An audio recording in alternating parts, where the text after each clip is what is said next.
Hey, what's going on, everybody? This is Peter here with Real Estate Trends and Market Updates.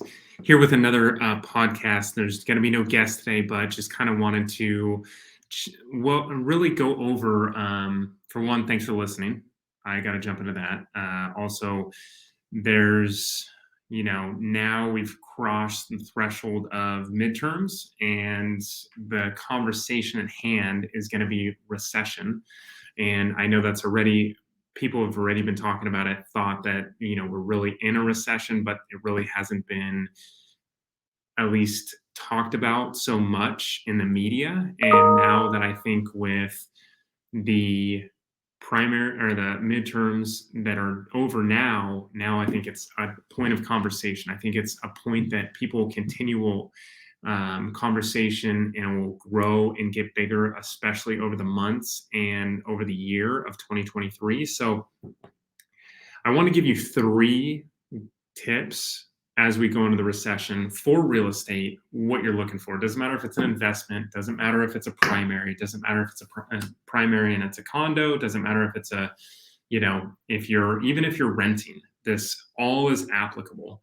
And there are some things that I take into consideration when I'm working with a client, if I'm looking for deals for myself, and I'm making sure that those deals stick out and they're good for at least what we're doing and are purchasing, if that is a deal for us or if it's a deal for an investor that I'm working with.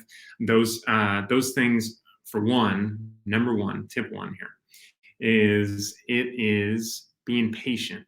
Because I just got a phone call yesterday. I had a guy that I know gave me a call and he was like, "Hey, so should I buy now?" We submitted an offer, and we ultimately, with that offer, we got a counter back, but they're pretty strict on price. And I said, "Well, you got to be patient, because this market, it is a good time to buy. I think it's always a good time to buy if you buy it right." That's the thing where people get wrong, is people say, "Well, it's not a good time to buy." Well, I mean, relatively speaking, then if that's the case, it's never a good time unless it was 2009, 10, 11, and 12. And then if it was the early 90s, those are the only 2 good times to buy. And you never hear a very, very successful investor go, "Yeah, I stopped buying for 5 years of this part of my career, 5 years of this part of my career, and 5 years at the end, tail end." I've heard investors that are multi-millionaires talk about how they stopped for the 2-year span from about 2006 to 2008, and then they jumped in.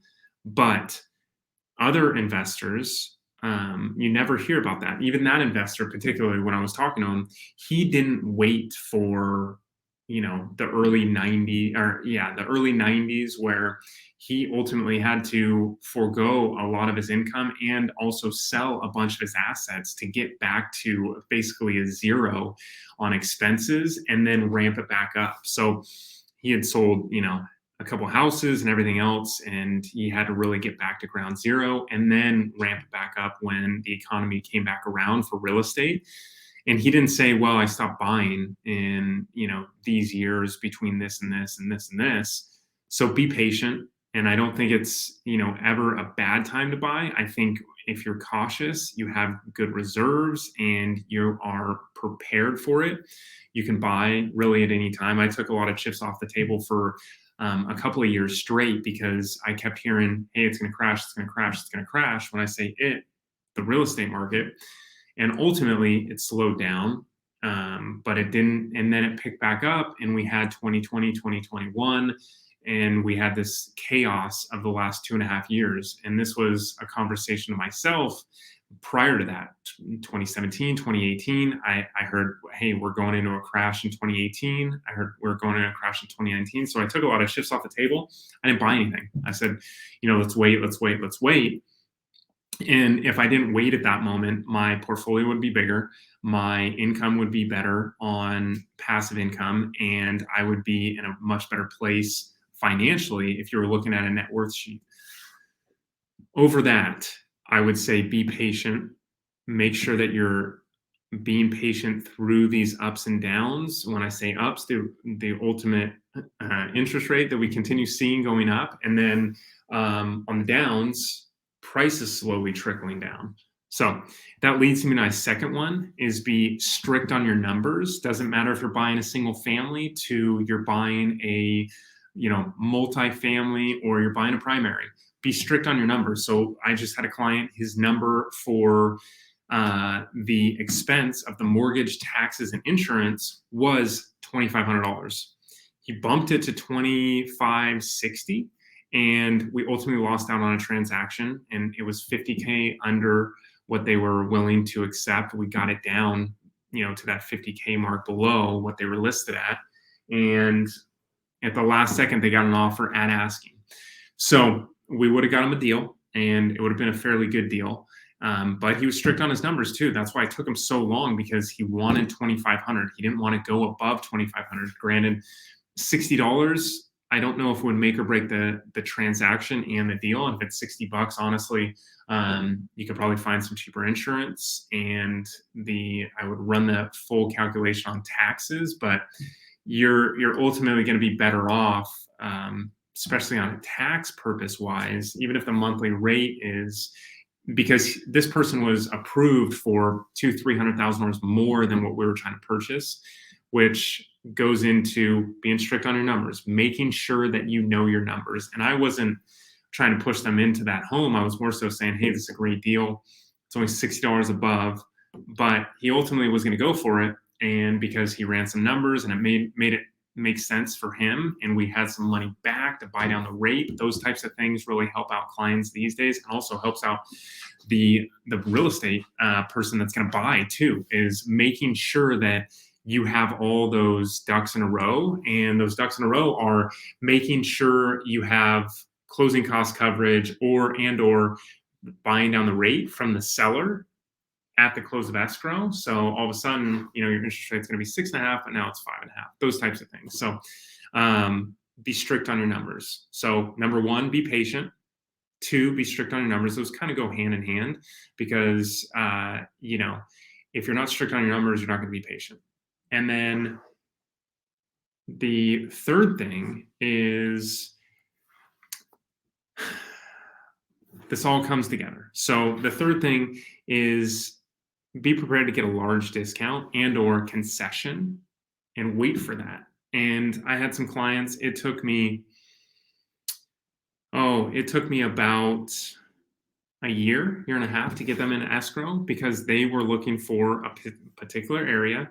They were looking for a price point, and they wouldn't go above that price point. So what we need to do is we kept negotiating prices when it was going up, and that was tough to do, and it was super hard to do, because we would continue to negotiate. And I finally said, hey, we should stop this for a little while. We should reevaluate. The market's super high. We should readjust, and then start looking when the market adjusts lower or evens out, so you can get that credit and or reduction of what you're looking for. And ultimately we were able to do that. So we got a significant discount. Same thing as some clients, we've gotten, closing cost coverage now. We've gotten, being able to buy down the rate, to both those things, and a reduction in sales price. So however you chop it up, you really need to make sure that you are watching, for one, what you're going to buy it for, and put in some concessions, and or if there are repairs, now you can ask for those. You need to make sure that you are putting in money for CapEx and everything else, that if you're looking for investment properties and CapEx, it could be, a new roof. It could be a 2 new water heaters on a duplex. It could be 2 new AC units, or 1 new AC unit and 1 new roof. Those things are the valuable things that you need to do, especially in this market. Granted, money was cheaper 2 years ago, a year ago, 6 months ago, but now it's a lot more expensive. So people are really, I just heard another story of my buddy James that was on this podcast. He had to pull out of a mobile home transaction. So he was buying a mobile home park.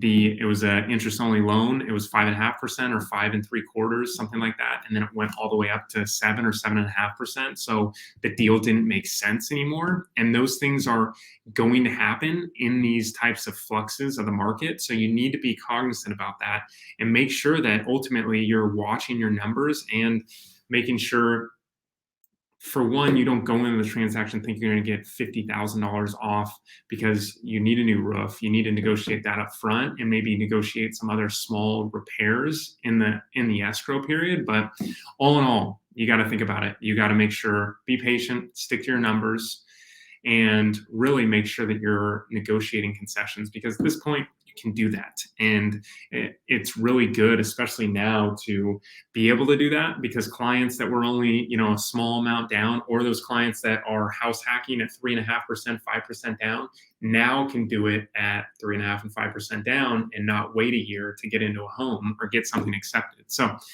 those are things, as you go along, as you jump into real estate and you work with clients, you can kind of manipulate, if you will, or maneuver, not so much manipulate, but maneuver the offer to suit their needs so they can get into a home, make it make sense.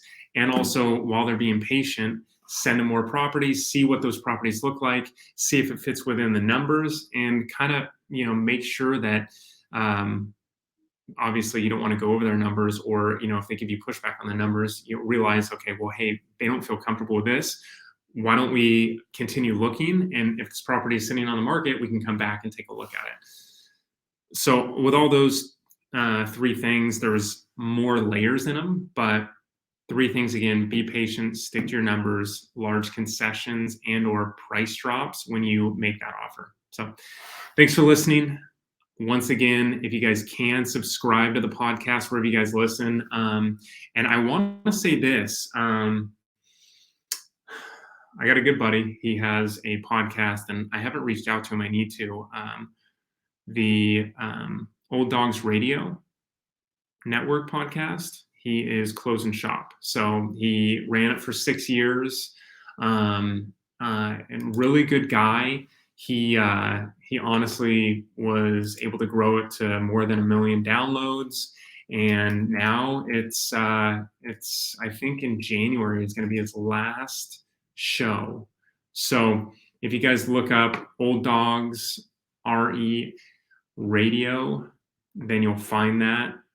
If you could just Google it. And yeah, it's going to be his last podcast.